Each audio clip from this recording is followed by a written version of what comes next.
being here at Cebu, and the conference was organized really well, and it was great exchange of ideas, meet different culture people, and so on. I really like the food.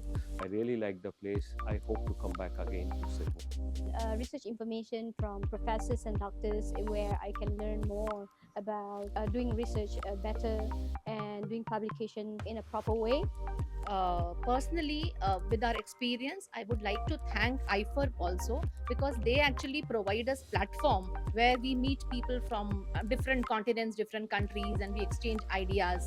So unless and until these kind of organizations are not there, this would not be possible. So it is great, really. I want to thank IFERP from bottom of my heart. Thank you very much.